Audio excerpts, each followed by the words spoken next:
Renee Young is said to be leaving WWE. The report came out yesterday by the likes of PW Insider, and it was actually first reported by Outkick on social media yesterday that Renee Young reportedly gave her notice to the WWE 1 week ago and is looking likely that her final appearance with the company could be this Sunday at SummerSlam.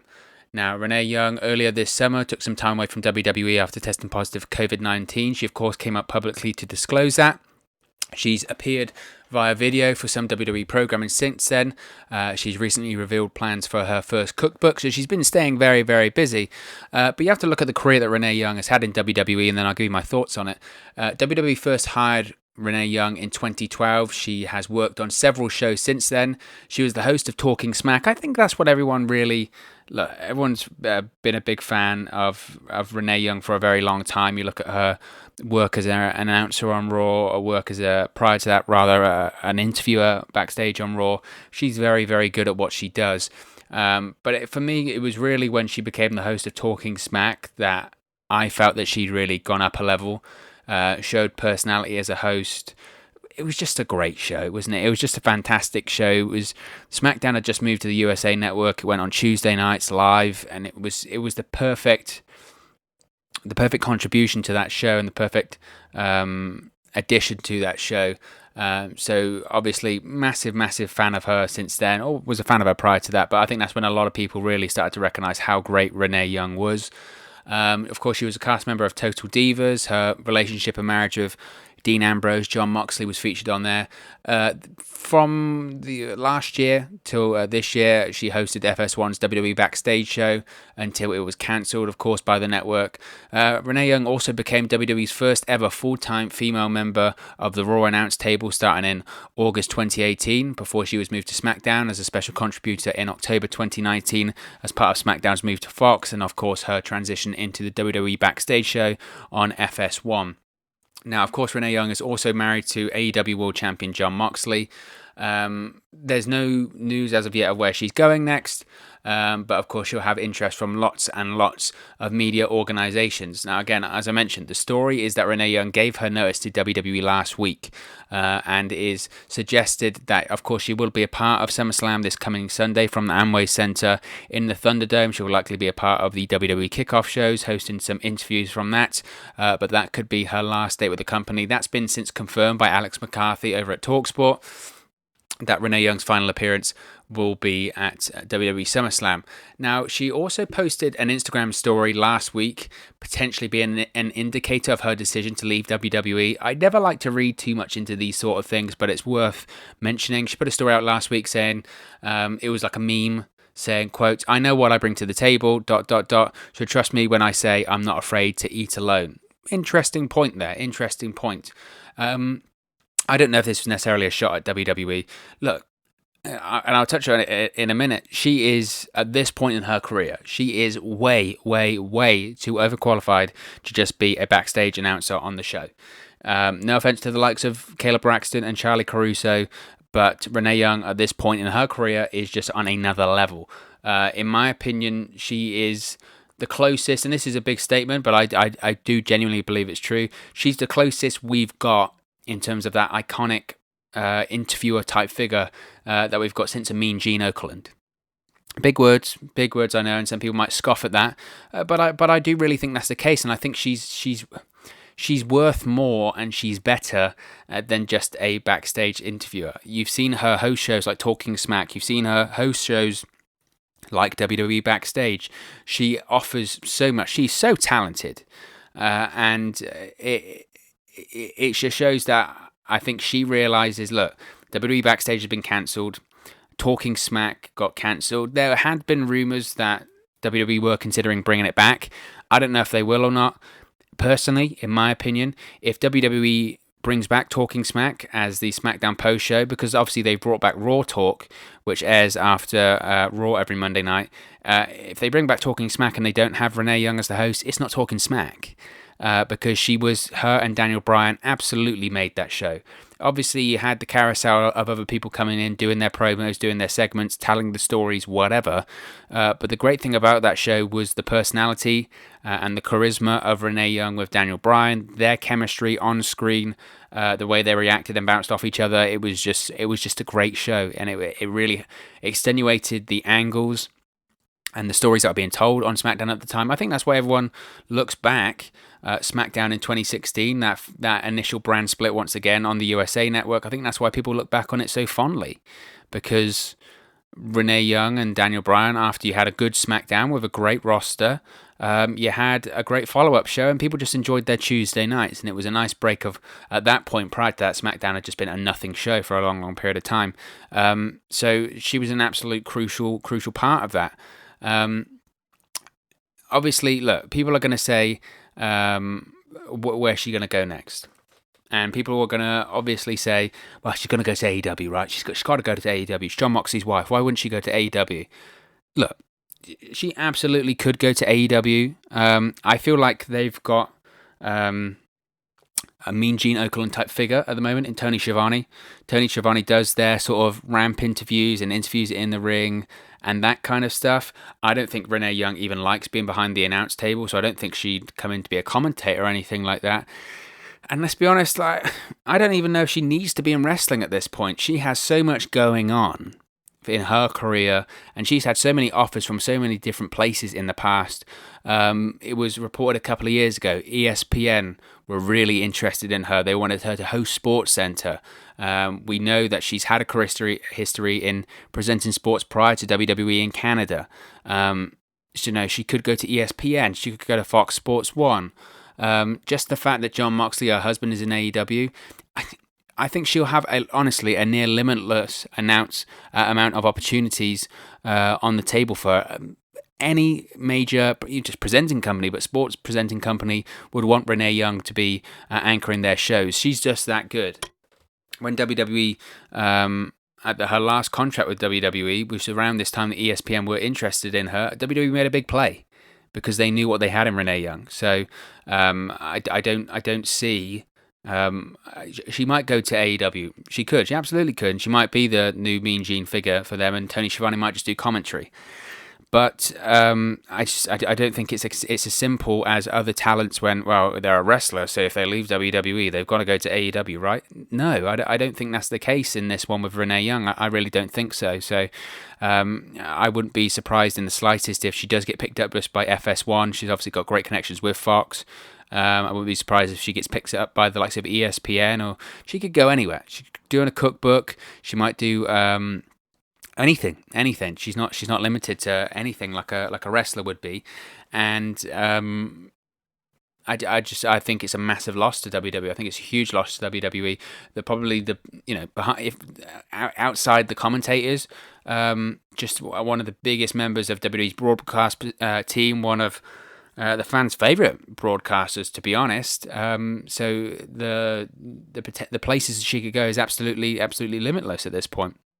Now, CM Punk made a comment yesterday that he had a Twitter Q&A saying about Ask CM Punk. One of them said how it was/is it working with Renee Young.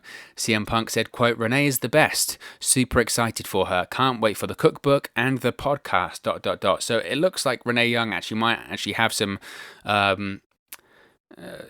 opportunities on the horizon already. We knew that she was going to do the cookbook, and all of her Instagram at the moment is about sorting out that cookbook. I wouldn't be surprised in the slightest if she did a podcast, because that is something that she would do, and it would do very, very well, be very, very popular. Also, as well, factor in, as I mentioned, the likes of ESPN and Fox Sports that would be interested in Renee Young. In 2015 as well, I believe, something leaked online where she actually auditioned to be a correspondent on The Daily Show. So it's not necessarily just a case of her presenting sports shows. She can go into entertainment. She can do... Honestly, I don't want to sound like I'm blowing smoke, but she really can do anything. Yeah, I really can do anything.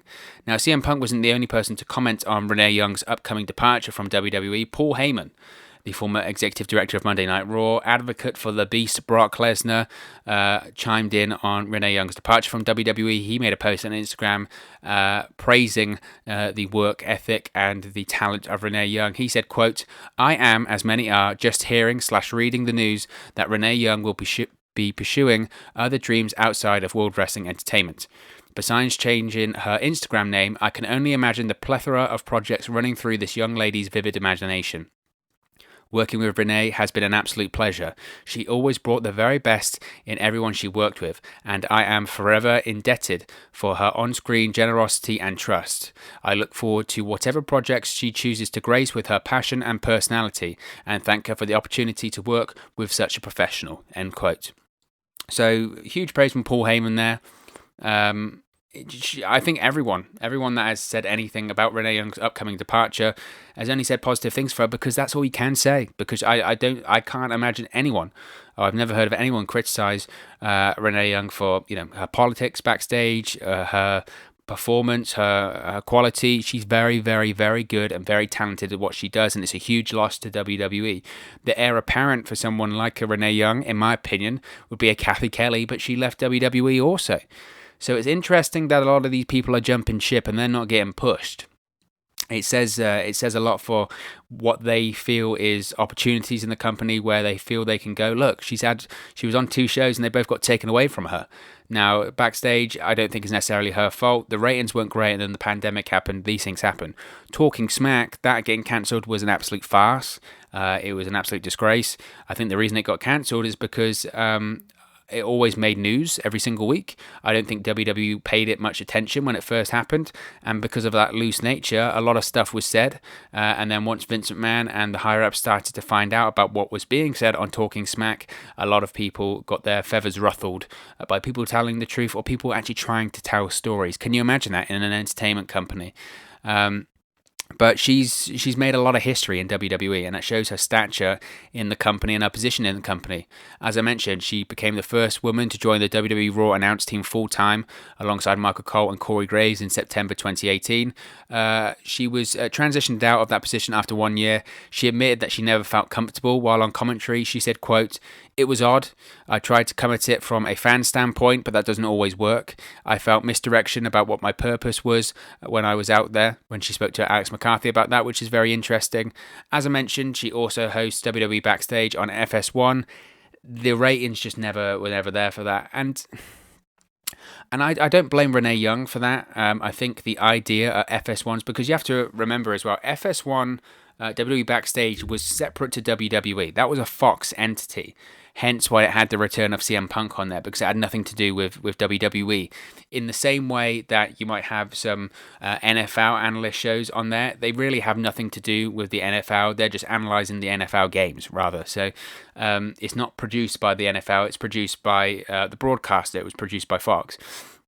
And the ratings were just never there for that. And I think the reason the ratings never came in for that one is because, look, WWE, whilst it wasn't a WWE show produced by WWE and it was an FS1 show, they still had to be careful what they said about WWE on there. They had to mind their P's and Q's. When you had real legitimate drama come up and real legitimate stories come up, I think of the ACH Jordan Miles controversy about his merchandise and the allegations of racism. I think about lots of other realistic dramas in there. People still didn't want to bash WWE, and I'm not saying they had to bash WWE to become a success on that show. Far from it.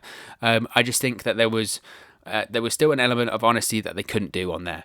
The most honest person on that show was CM Punk, and every time he said something that even might have been slightly deemed as controversial, you could see that these talents that were still under contract with WWE were squirming in their seats because they were still walking on eggshells. They didn't want to say anything that would upset anyone. And I think that was the real problem there. But again, I don't blame Renee Young for that. If anything, she was very, very open and was very honest about that show. She's bulletproof. They're not going to get rid of Renee Young because she's very good at what she does.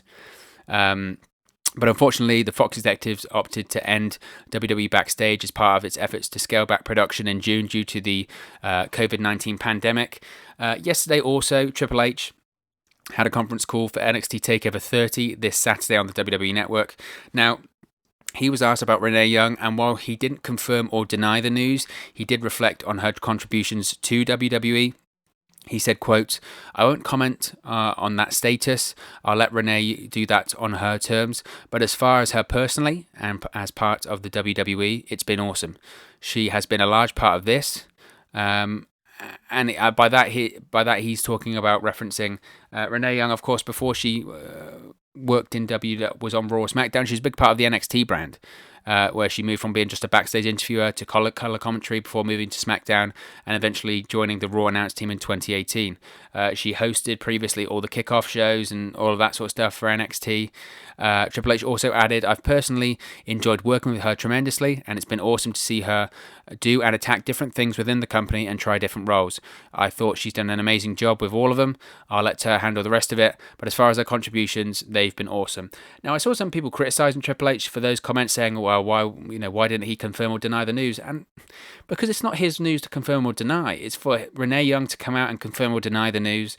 It's for her to come out and say, "Yes, I'm leaving WWE," or "I'm not going to leave," whatever. It's not for Triple H to do that.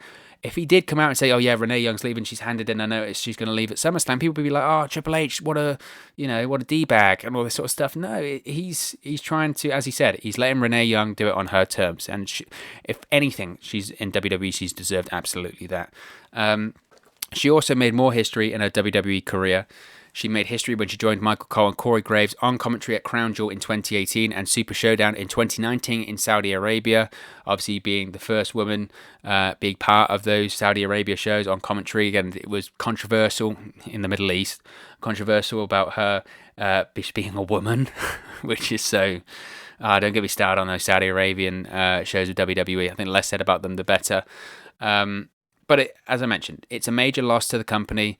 But without WWE backstage or talking smack, what do you expect? She's just far too overqualified to just be, another interviewer for WWE. So she'll be a huge asset wherever she lands. As I mentioned, with those rumors about WWE considering bringing back Talking Smack, but now there's this news about Renee Young leaving WWE. If WWE does bring back Talking Smack without Renee Young, it's not Talking Smack. They might as well call it something else and call it something different, because Talking Smack was Renee Young and Daniel Bryan, and if they're both not on that show, it's not worth watching for me. I mean, I'm sure it'll be fine, but it'll be a lot more scripted and produced, and like most things on WWE television. And finally, as I mentioned, people saying that Renee Young will go to AEW. It's obvious she'll go to AEW. While I wouldn't rule that out completely, she absolutely could go to AEW, and she could be their Mean Gene Okerlund. Mean Gene went from WWE to WCW. I just think at the moment they've got Tony Schiavone in that spot, and he's very good at that spot. And just because she's part of a wrestling company doesn't mean she's going to go straight to another one. I think it's more likely she goes to an ESPN, she goes to a Fox, or she just goes to another presenting gig. She can do anything. She can become a TV host of something that's completely not sports related and something that's entertainment related on NBC. I'm sure at some point she'll come back to WWE. We've seen this in the past. You see people like Jonathan Coachman. He left WWE, went to ESPN, started hosting SportsCenter, and suddenly they couldn't get enough of having the coach on WWE television because he was suddenly a big name and a big celebrity. So I wouldn't be surprised in the slightest if Renee Young goes away, presents SportsCenter on ESPN, or I don't know, becomes a host on Fox. You've got that, was it Megan O'Leary does it on UFC? But I wouldn't be surprised if she goes away and gets some big hosting gig, and then suddenly they'd love to have Renee Young back. Remember, she used to be part of WWE, but we couldn't give her any shows. We kept cancelling them. So she'd be a huge asset to wherever she goes, and a massive loss to WWE. She can absolutely go anywhere. But of course, as always, this is just one man's opinion. What are your thoughts on Renee Young leaving the WWE as soon as SummerSlam this Sunday? As far as I'm aware, also, she doesn't have a non-compete clause. Most of the time, these talents that aren't in-ring performers don't have those kind of deals, so we'll have to wait and see on that one. But what are your thoughts on Renee Young leaving the WWE? Let me know your thoughts in the comment section below. I'll be sure to respond and reply to all of your comments. I really enjoy interacting with you guys on this channel. If you have enjoyed this video, please do smash a like on the like button. It really does help us out on YouTube.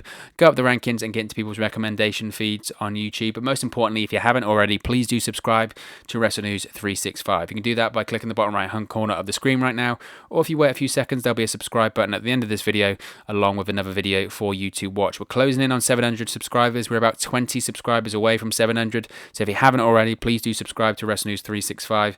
The goal at the moment is 700 on that long road to 1,000. If you have subscribed already, just know that I really do appreciate it. You can also follow us on our social media platforms that are on the screen right now. The links are in the description box below. It's at 365Wrestle on Twitter and at WrestleNews365 on Facebook and Instagram. Thank you very much for following. You know what's really great is when you just butcher your ending. I nailed all of that and then just butchered it right at the end, didn't I? And thank you very much for watching, listening, streaming, or however you come across this video today. And I'll speak to you again very, very soon. Hey guys, thank you for watching, listening, streaming, or however you come across this video today. Be sure to click on the video on the right there to watch our next video, or click the bottom there to subscribe, or the bottom right hand corner. Thank you very much, and I'll speak to you again very soon.